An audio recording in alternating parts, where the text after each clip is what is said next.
For those of you who maybe this is your first Build the Builder session and don't know who I am, my name is Jeff Mack. I lead the marketing team here at Reejig, but I'm also pretty instrumental in our internal use of AI. Even though I am a marketer by trade, I like to now say I'm also a builder because I've just been building and playing with AI for probably the last 3 years or so. And what I think is really interesting about my background is that it aligns pretty closely to our core belief here at Reejig, which is that everybody can and should be a builder, right? And I think that that's the future that we envision, where anybody can come in, build an AI agent to automate, augment some of the work that we're doing. But what we've found doing these sessions over the last several weeks is that a lot of people also believe they want to be builders, they just haven't started on that journey. So our purpose for these sessions is to get you to feel more confident, get you to start being more curious, and get you to start building some agents, whether it's personally or within the workplace. Cool. So before I dive into the meat and potato, I always like to ask the same sort of poll question up front, which is what is your level of proficiency as it relates to AI? And then also, where is your company in their AI journey? So a poll should have just popped up for everybody here. If you can do me a favor and just answer those questions, gives me a little bit of data for me to be able to see who I'm working with and how complex I should get. Although I do keep these pretty standard. So it looks like we have a pretty good mix in terms of comfort level with building agents. That's great. We have some that are new, some that sort of know the concept, but haven't built one. And you guys are staying true to what we've seen in the last several sessions, which majority of everyone sort of understands this idea. They just haven't built one yet. So this is a perfect session for you because when we finish here, you should be able to build an agent. And in terms of your organizations, where you guys are in your journeys, looks like a majority are currently scaling across multiple teams and functions. So amazing. So I'm going to go ahead and end this poll. Thank you for everybody for answering, and we will dive in. Cool. Perfect. So like I mentioned, I'm Jeff. I'm here at Reejig. Um, I love being here at Reejig because I have the opportunity every day to speak to some of the greatest companies in the world about how they're thinking about bringing AI into their organizations. And what we hear over and over again, regardless of the industry that these companies are in, is that a lot of these companies all know that they need to do something, but they all tend to have the same questions, which is they don't necessarily know where they should start. They don't necessarily know what they should be doing or how to do it. And they don't necessarily know how to determine whether or not they're being successful. And what's really interesting is that aside from all of these companies having those same questions, I love hearing these people actually ask those questions because it means they're starting to think about things in the right way. And at Rejig, what's great is that we think about those questions all the time, and we help organizations solve those questions all the time. And where we see a lot of opportunity in the enterprise side is especially as it relates to AI, is that we're seeing the successful companies, those are going to be the companies that actually have a plan in place, right? When we talk about what people and companies have done last year, the year before, what we oftentimes hear is this thing that I call pilot purgatory, where they are basically throwing things at the wall to see what sticks, but not necessarily having a lot of success. And oftentimes that lack of success is not for lack of trying. It's just that they haven't formulated a well thought out plan to responsibly bring AI into the fold. And here at Rejig, we have a framework that we've developed that we use with our customers to help provide essentially a guide for bringing the AI into their organizations and redesigning work. And we call it the Rejig Reinvention Flywheel. And this flywheel has 8 parts. But for today, I am going to be focusing essentially on the first half of the flywheel, which I think is the critical pieces to really set yourself up for success as it relates to bringing AI into the fold. And Those pieces are essentially step one, is this idea of making work visible. So, some people, when you talk to them and you ask them about AI, you'll hear people oftentimes say, "Well, AI is going to replace people, right? It's going to take our jobs away." But that's something that we actually don't believe here at Reejig. We are big believers that AI is not here to replace people. It's here to replace work, right? And when you think about work and you boil it down to its essence, the core unit of work is a task or a set of subtasks. So for you to sort of understand where you should be bringing AI into the fold and what you should maybe be either automating or augmenting, you need to understand the work that's taking place in your organization. So remember that. Once you've made that work visible and you understand the work that's happening down to the task and subtask level, you need to prioritize which of those tasks are going to be the ones that you're going to automate or augment with AI and AI agents. So you make the work visible, then you sort of prioritize around which of those tasks that we're going to go ahead and sort of reinvent and create these AI workflows. And then you're going to, like I just said, you're going to go ahead and re-engineer those workflows. So you're going to think about the steps that take place to accomplish that task. And we're going to see where it makes sense for agents to live versus humans. So what does this look like in the real world? So let me just switch over here. So at Reejig, our platform is awesome because it really answers those fundamental questions as it relates to AI. So, you know, what is the work that's taking place? So we have something called a work map where our customers can come in, and we've used our proprietary data mapped across 25 industries to get, nearly 90% accuracy in terms of the work that's happening in the organization. And you can look at the work down to the job family, role groups, just to see exactly what's happening in the organization. So in this specific example, because we're going to be building a candidate pipeline management agent, I would come in and I would look at our HR and TA job family. I would look at the recruitment roles. And then this is all the work that's taking place within the company. And I would look for opportunities to potentially go in and automate. And what's really nice is, in addition to providing the visibility into the work, we also provide this column here, which is called the AI potential. So I like to think about this as essentially an AI impact analysis of the work that's happening. And you can come in here and you can say, cool, like there's like medium potential to reinvent this task with AI. And if I actually expand it, I'm able to see the workflow that's involved in achieving or completing that specific task. And then you can see here, this is going to give me visibility into the actual work and all of the different steps. So this could be a combination of some of these steps we would automate or augment with AI. Some of them we would still want a human in the loop. But in a perfect world, and if we had more time than just the hour that's allotted for this webinar, you would essentially look to automate all of these steps or some of the steps. But for today, we're going to focus on this idea of identifying niche roles, which is going to be the first step in automating this process. So Reejig gives you the visibility into the work that's happening, gives you the opportunity to focus in and prioritize some of the work that we want to reinvent.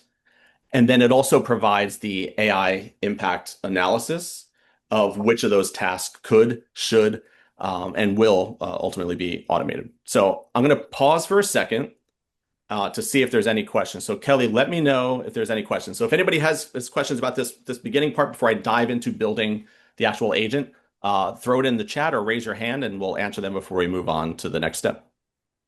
Yeah, Jeff, I think we have a question from Chris. This is for a generic recruiter or specific customers recruiter. Yeah, so this specific example is for generic. So the data and everything that I'm going to use here is generic data that we've created. But the actual sort of task that we're looking to reinvent and automate is, and it's interesting because I was having this conversation this morning with one of our talent acquisition people here about this idea of maintaining a candidate pipeline, right? So a lot of organizations have pretty either niche roles or like hard to fill roles.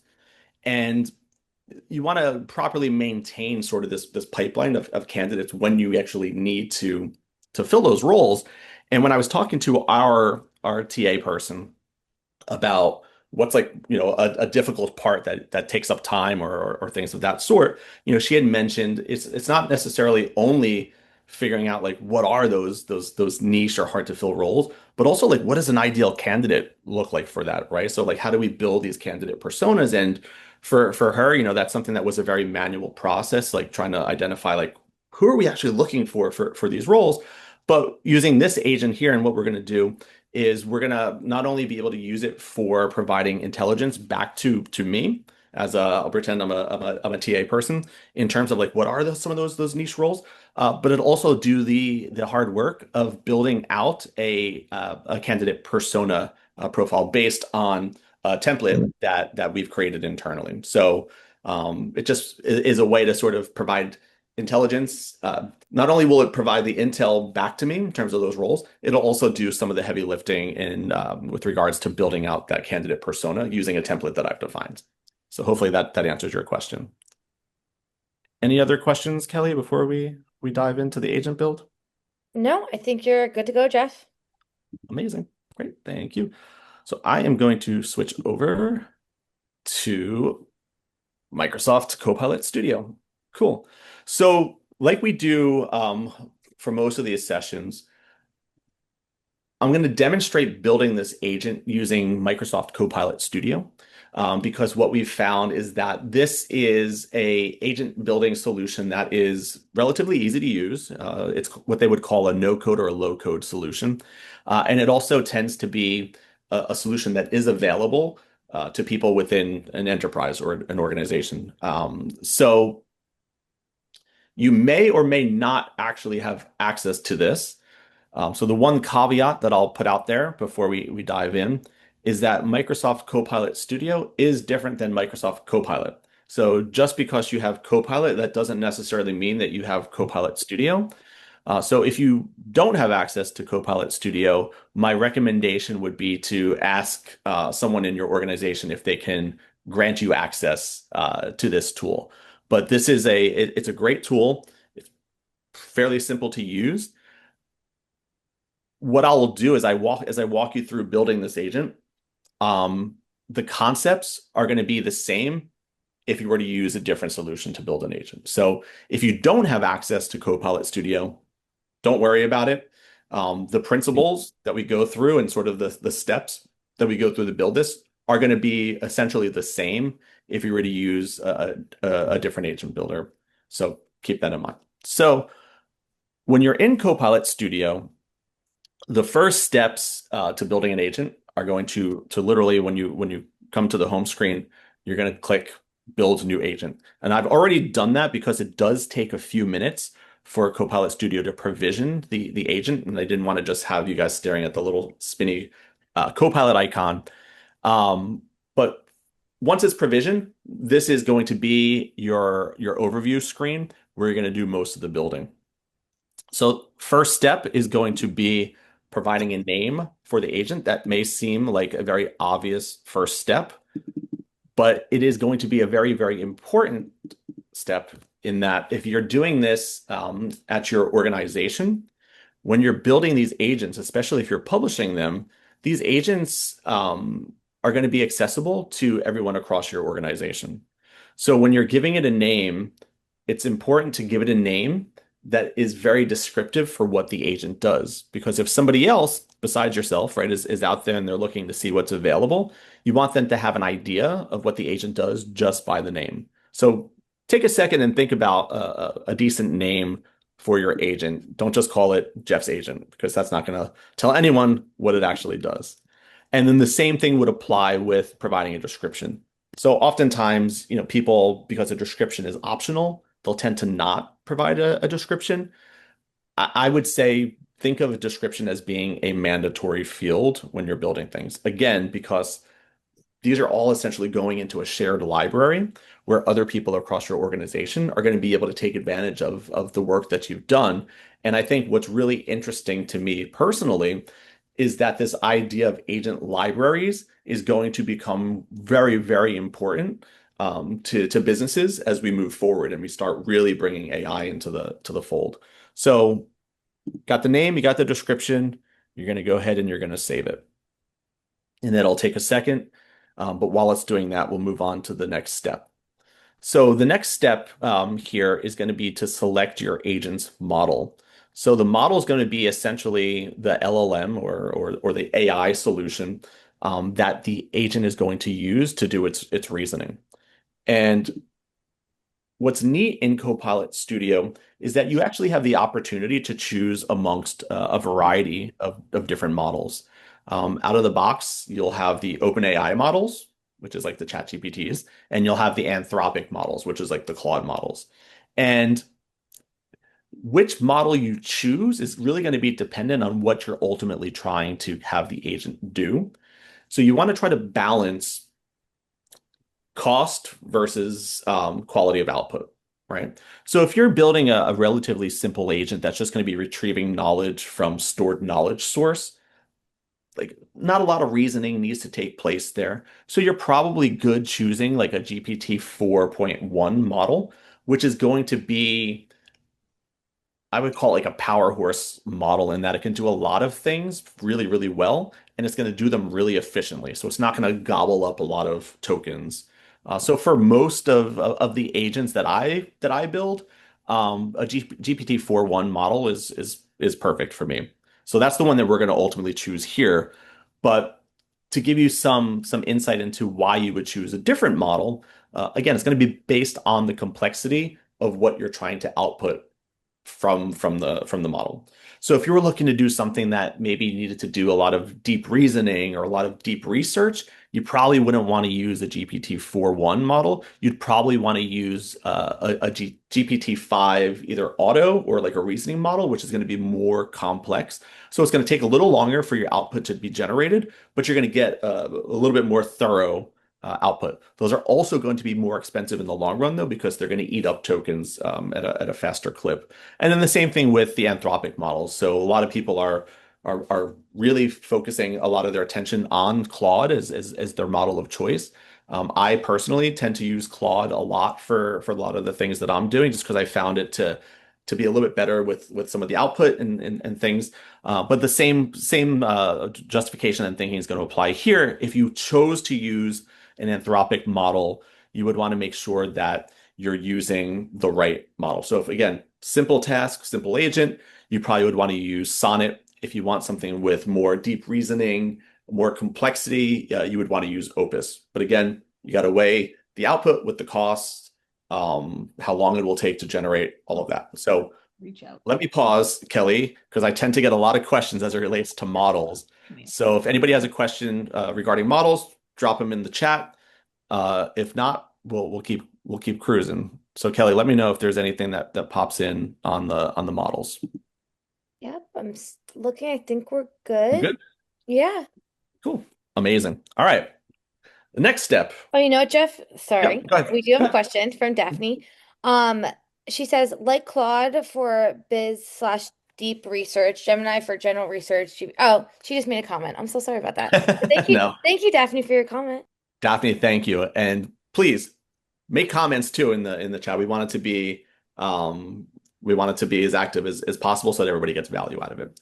Cool. So when we're talking about instructions for an agent, this is essentially going to be the prompt, right? So when we think about prompting, your output or your agent in this case is only going to be as good as the prompt that you give it. And this is the typically the time during these sessions where questions start flowing. So Kelly, please interrupt me if stuff comes in here. But when we're thinking about writing prompts, and we actually have a guide that we wrote that gives you some tips for writing prompts. So Kelly, if you want to share a link to that prompt guide in the chat, now's a perfect time to do that. You can download that after the fact. We don't want to be reading it while we're doing this, but we'll provide that resource for you.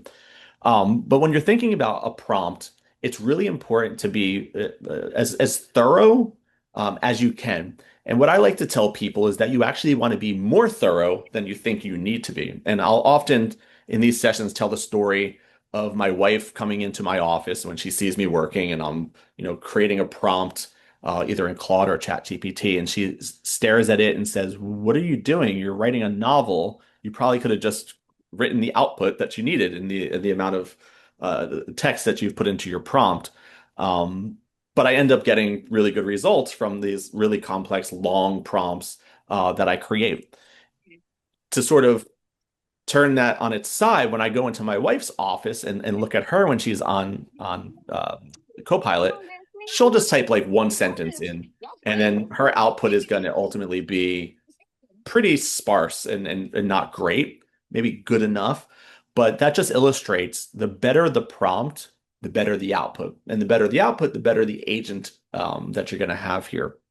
So if you were to ask me, like, what is the number one skill that you would need to really effectively get value out of AI, I would probably personally tell you it's understanding how to prompt. The good news is that if you are new to prompting, you can become a really good prompter just by using AI and talking back and forth, telling it exactly what you want the prompt to do, and having it actually come back and provide a prompt back to you. So then you could actually read the prompt, you can sort of see how it's structured, and now your brain is going to start thinking about writing prompts in a structure that's going to be efficient.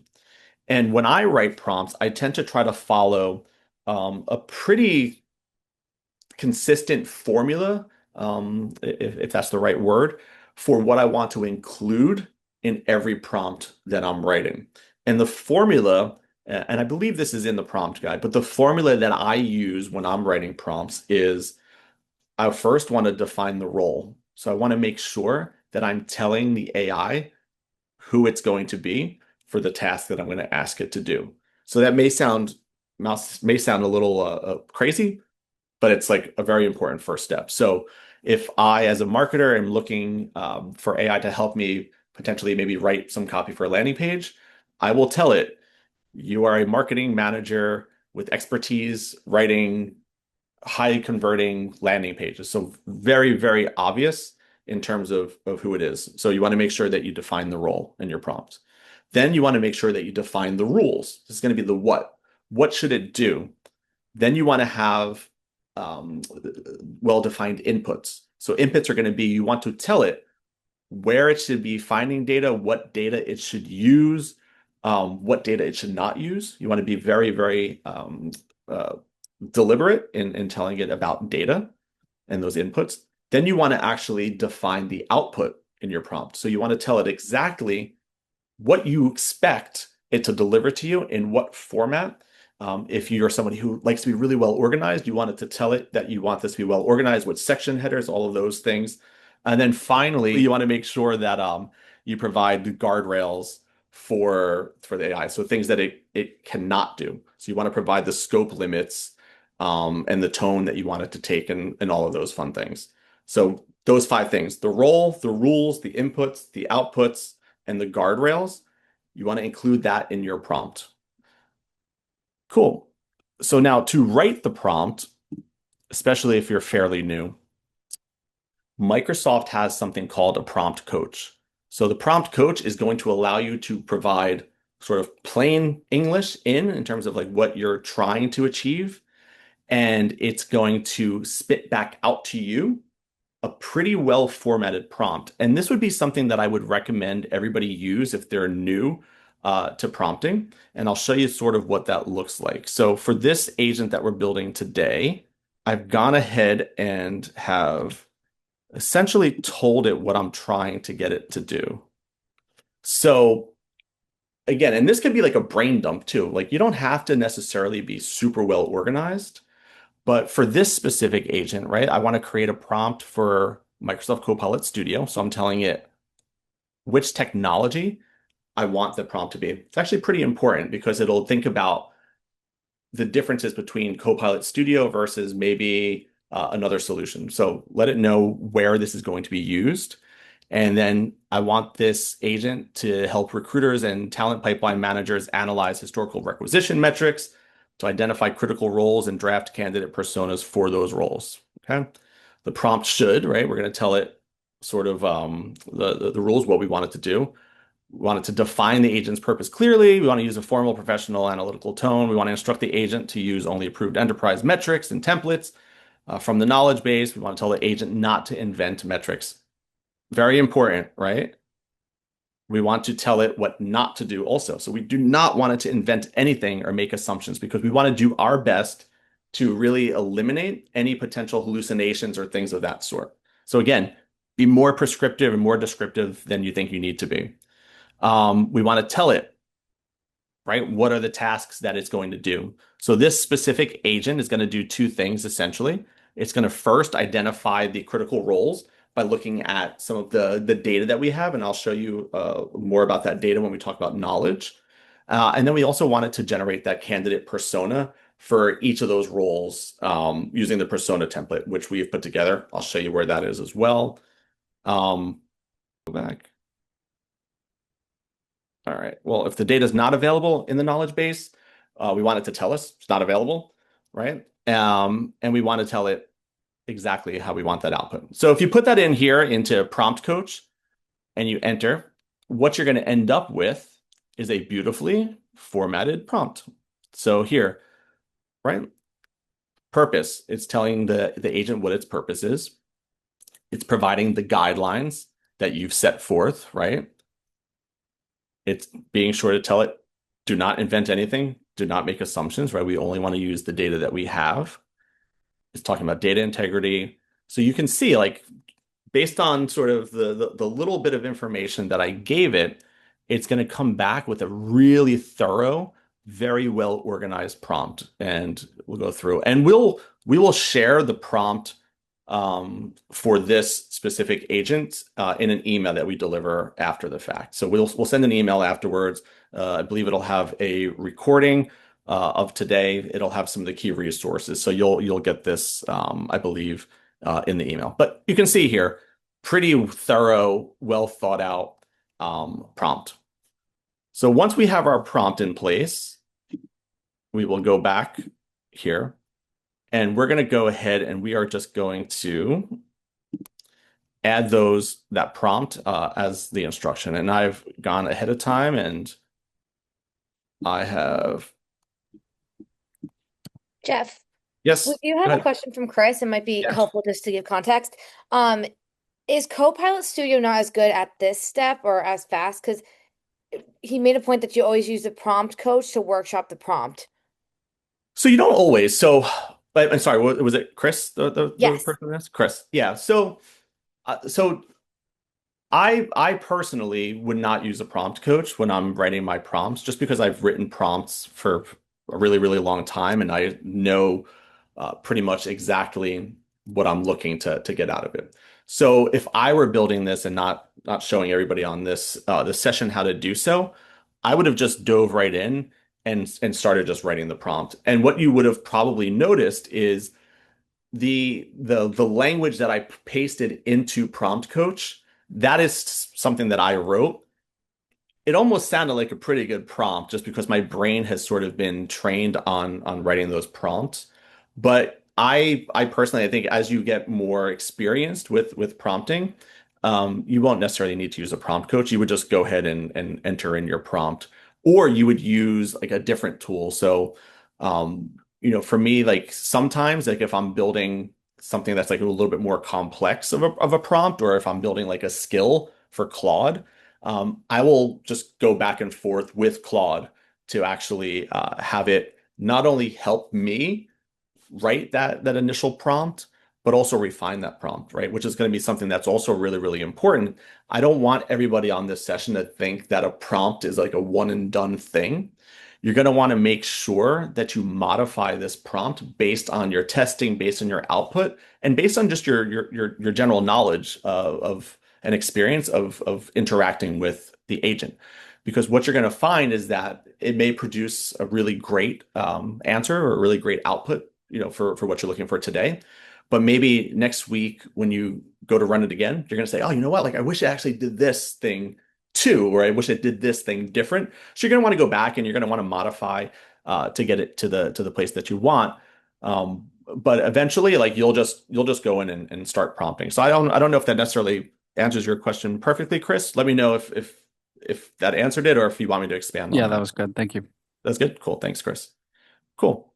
So the prompt is here in instructions, and again, it's very well formatted, right? Using Markdown. And once we have that, we would just go ahead and save that. And it will take a moment. So then the next step is the knowledge piece.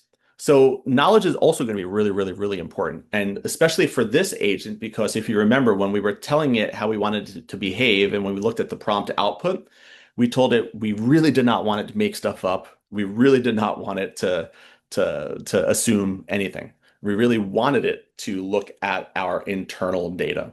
So a lot of the agents that we build here at Reejig and that we see our customers building in their organizations are going to be really dependent on company data, data that is approved, company that is trusted, company that is updated.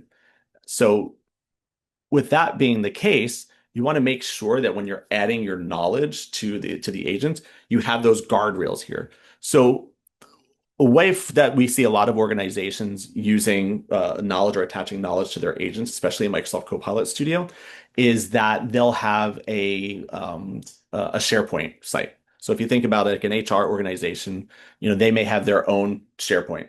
And if they have that SharePoint, they're going to be most likely, right, having up-to-date documents that are constantly either uploaded to SharePoint, revised on SharePoint, all of those things. So in those cases, what you would do from a knowledge standpoint is you would actually just attach the SharePoint site to your agent and say, listen, you can go to that SharePoint, you can get every bit of information that's there, but only there because you're going to trust it. You're going to feel really good about what it's gathering to return its output. For this specific example, what I've done is I've actually created a folder in OneDrive that's going to contain the documents that I want the agent to rely upon. So for this one, the documents that we're going to be using, and these are just, again, these are dummy data documents, but these are going to be pretty typical of what you would see within an organization is we have reports on offer declines. So, all the offers that we sent out to candidates, who were the ones that declined it and what were the reasons? Like, why did they decline that offer? So we have a huge spreadsheet with all of that data. We have job rec performance. So this is going to be a big report on the jobs that we put out there, how long it took for them to be filled, things of that sort. We're going to have sourcing analytics. So, like, where do these jobs and these candidates come from? We're going to look at turnover. So, what roles did we fill? And then people ultimately left, and what was the average time in seat and things like that. And then, like, just strategic hiring summary, which is just sort of a compendium of different hiring data. We also have here in this folder this candidate persona template. So this template is just an example of how we like to build out our candidate personas so that we can tell the agent, listen, this is how we like to review things. This is how we want it to be structured. This is how we want it to be formatted so that it's just not making up what it thinks you want to see. It'll actually deliver exactly what you want. So we have that in here as reference as well. So once everything is sort of in this folder, if I go back to the agent, I would go ahead and I would just add the folder, so the whole folder, as the knowledge source. So once I have that added, it's now telling the agent I'm only want you to go look at data from that folder. So really, really important. Jeff, we have Equally, yeah, go another ahead. great question. Yeah. Karan, excuse me. He wanted to know if he wanted to check if there's a way for like us to have a default welcome message pop up in Studio Lite before a user begins to Yes. interact. Yes, I'll show that in a second as well. But the answer Perfect. is yes. You can have a default message. You can actually have a few default sort of questions to get people to start engaging with the agent. But just give me 1 second there, and I'll show you where that is. Uh, Finally, here, because we have the guardrails in terms of the data, we only want it to look at data in our little folder here. We want to make sure that web search is disabled. So we do not want this agent to go out into the internet and go find its own data, its own sources, because that could lead to very bad output.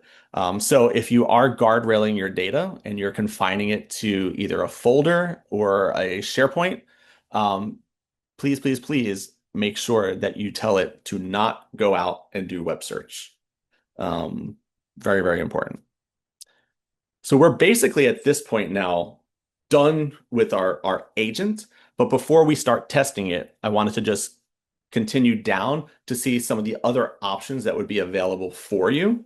We're not going to do these things today, but just so you have for your general awareness, these are available. These are ways that you can actually make your agents do more than sort of the simple task that we're asking it. So the first is you could add tools. So you could have it, connect with other tools out there to maybe send emails, to-dos, things like that. So you could add tools if you needed to. Triggers are going to be pretty important. This agent here is a manual trigger. So somebody would just actually go into Microsoft Teams and chat with it. Upon that chat would be the trigger to tell the agent to start working. But you could do like scheduled triggers as well. So you wouldn't really want to use a scheduled trigger for this agent because it's not something that's going to run on a consistent basis. But a few weeks back, we did and created an agent that every Monday morning it would go out and gather all of the top regulatory news and then send that email out every Monday morning at like 8 a.m. So that would be a schedule trigger. So basically every Monday, 8 a.m., activate the agent. Here, you could actually add an agent to your agent. So this is where you can start building like more automated workflows where an agent is doing one task in that workflow. When we looked at that task, you have a different agent doing a different task and they're talking to each other. So this agent can take the output from this agent to do stuff. And that's a really, really interesting topic in that when you have these multi-agent workflows, you would actually be able to use different models to actually do different things. So it's a little meta, but like that's really cool stuff. And then you could have suggested prompts. So I can't remember the name of the person who just asked if you can have like an automated message where if I come to the agent, it pops up. Yes. So you can do it here. So you could actually like tell it, hey, here's an example of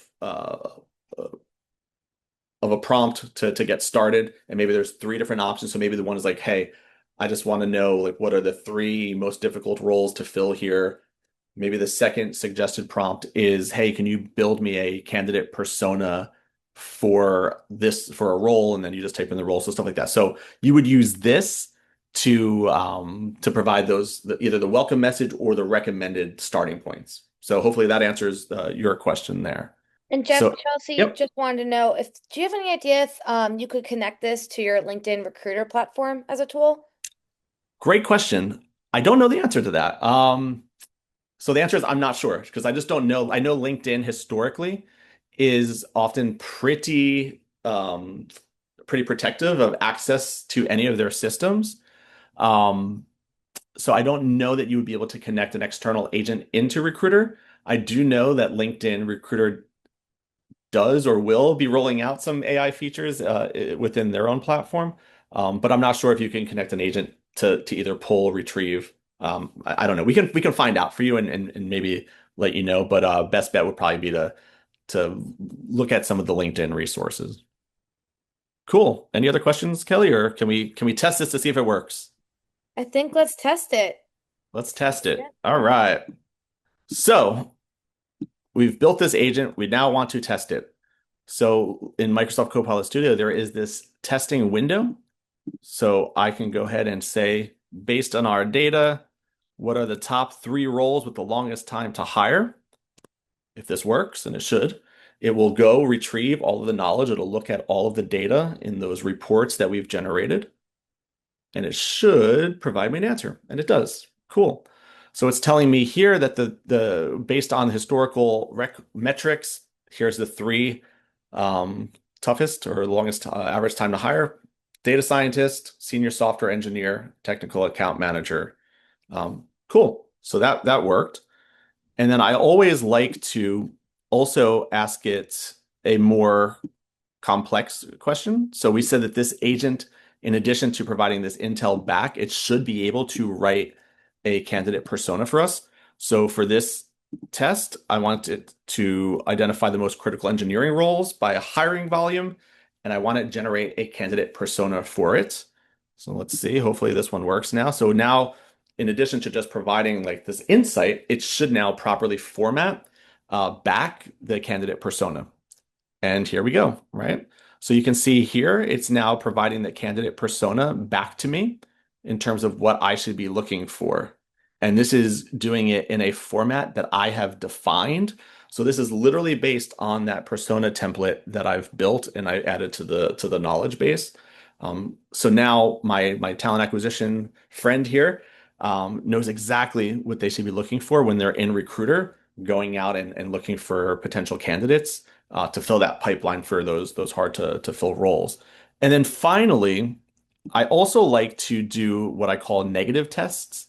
So these are a way to see if the AI actually listens um, to what I've told it not to answer if it doesn't know. So I'm going to go ahead and ask it, what is the specific salary and home address of our last hired data scientist? So in the prompt that I actually delivered, I said it should never be like offering PII or any of this information. So if this goes well, it should tell me it can't do it. Sometimes it will still try to do it, but let's see.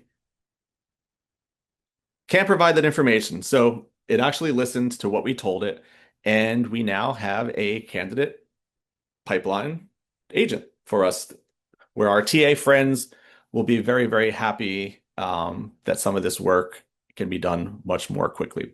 So this the last step here would be publishing this. So you would hit publish, and then once the agent is published, this will now become available across your organization depending on the permissions that you give it.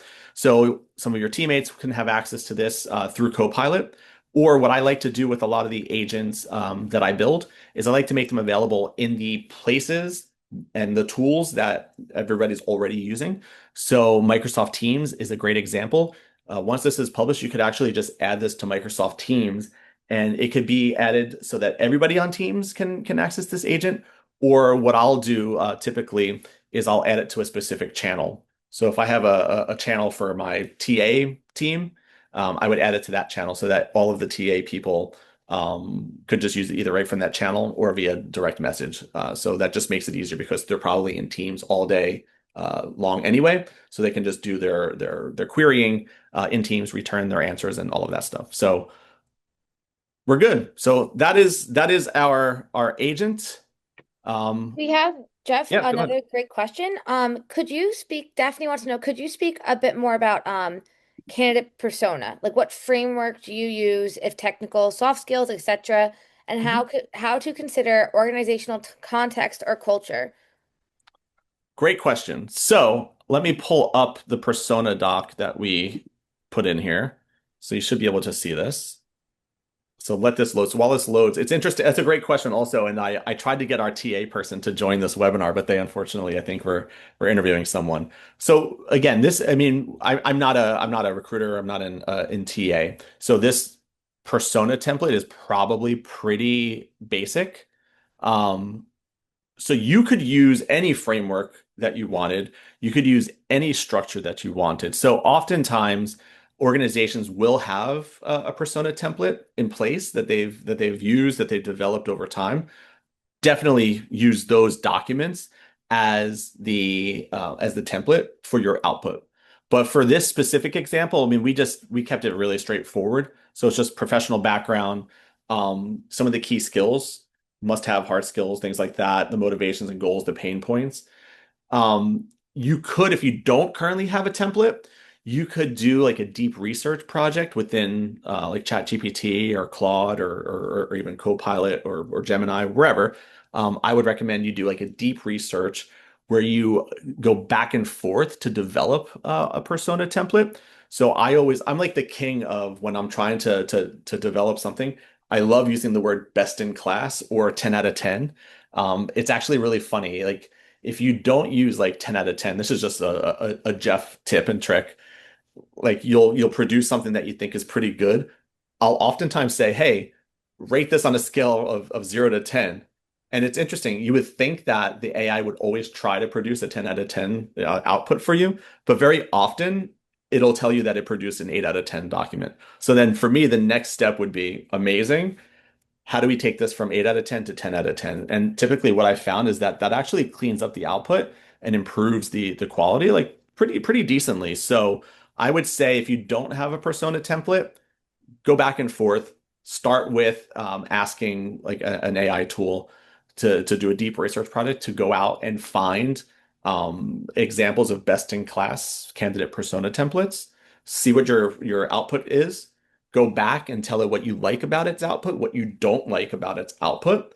Wait for it to return it again, then ask it to rate it and tell me, is it as a out of 0 out of 10, what would you rate this? And then whatever it returns, I would just ask it one more time. Now, how do you take this up to the next level? And it typically at that point, you'll have something amazing. So a lot of, a lot of people think when you're working with AI, what you get is what you get. But to get the best potential output, you have to have a little bit of a give and take with the AI to really massage things to a place that you want them. So I know I didn't really answer a lot in terms of like the skills and stuff.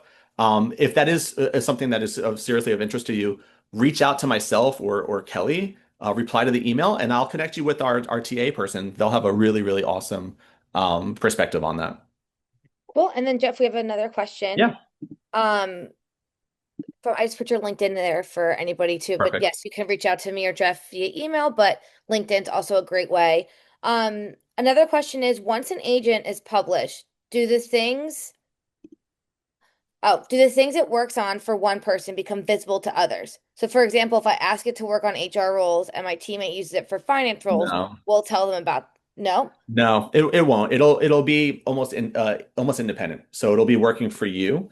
The only shared bit across the agent is going to be the knowledge base. So it'll still access the knowledge guardrails that you put in place. But if you're working on one candidate and somebody else is working on a different candidate, they're not going to cross-pollinate.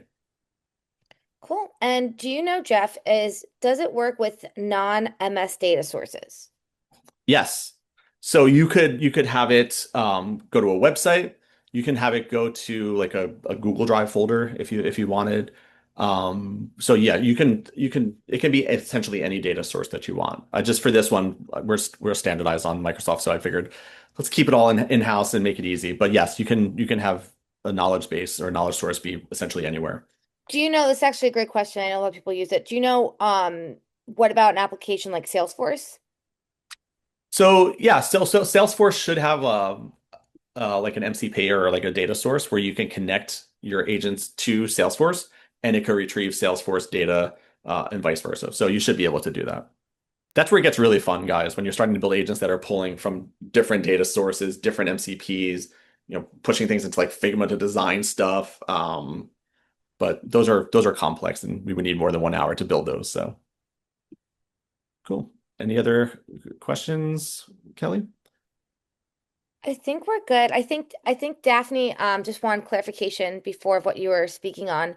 Um so have your clients use synthetic persona and calibrate quality of hires per actual performance and adjust criteria slash personal accordingly. So more to what you were saying, I think just clarification on. Yeah, I think I've heard of people using synthetic data for sure. So I'm sure it's happening. We don't always get to see how our clients are or what they're building.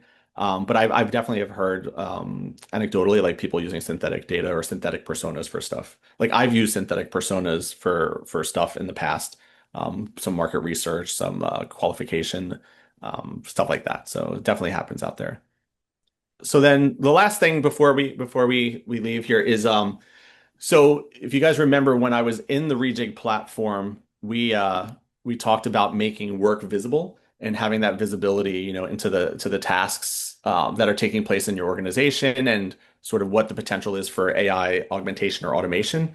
Um, we get here from our amazing proprietary data and what we are willing to do for everybody that's on this session, everybody that's here live, is Kelly, if you want to drop a link to the AI impact analysis, we have samples, so it's not going to be the full data set like you would have here if you were a customer, but we do have some samples of some of our data across a bunch of industries. So if you're interested in seeing what this would look like in your organization and what some of the work is that's taking place, the link that Kelly drops in, if you fill out that form, you tell us your industry, you fill out some of the other details, we'll be sure to send you your own version of the AI impact analysis for free, just so you can start thinking about the tasks and where AI may or may not make sense for you to start building some of these agents. So click that link, fill out that form, and then Kelly will get those AI impact analysis out to you guys. But with that, if there's no other questions, I want to thank everybody for joining us. I'm surprised that my children did not come storming in here, although my plumber did try. But I want to thank everyone, and we do these every week. So please, we have one coming up next week, which is a really cool one. Register for that. Otherwise, we'll see you the next time, and thank you so much.